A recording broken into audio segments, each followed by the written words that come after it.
आज अजितदादांचं निधन झालेलं आहे, काय भावना आहे?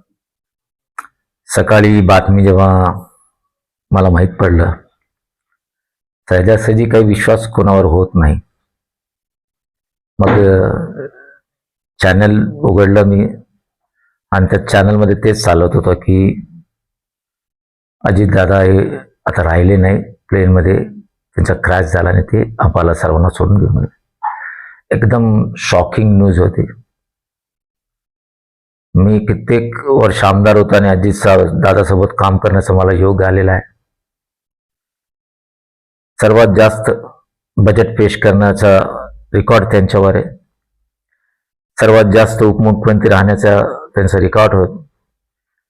आणि ते कधी कधी मजाकमध्ये म्हणायचे की मी बघ उपमुख्यमंत्री राहणारच का, कधी मुख्यमंत्री तर झाला पाहिजे असं बोलायचं नेहमी. ते आज ते सर्व मला आठवण येऊ लागले त्यांची. अजित पवार एवढे म्हणजे शिस्तप्रिय होते आणि थोडे कडक स्वभावाचे. ते बाहेरून ते कडक होते पण आतून ते एकदम नरान चांगला माणूस होते. आणि अजितदादाने ज्या ज्या लोकांना प्रेम केलं ते लोक एवढं चांगले डेव्हलप झाले ते मी इथं बोलू शकत नाही. पण अजित पवारचे जाणे म्हणजे हे फार मोठा दुःख महाराष्ट्राला फसलेला आहे. आणि मी ईश्वरचरणी प्रार्थना करतो की त्यांच्या परिवाराची दुःखद संकटाला त्याच्या सवरण्याची ताकद त्याने दे. या दुःखामुळे फक्त पवार परिवार नाही, महाराष्ट्राचा प्रत्येक घरचा माणूस स्वतःला पोरका असं समजून आज घेत आहे.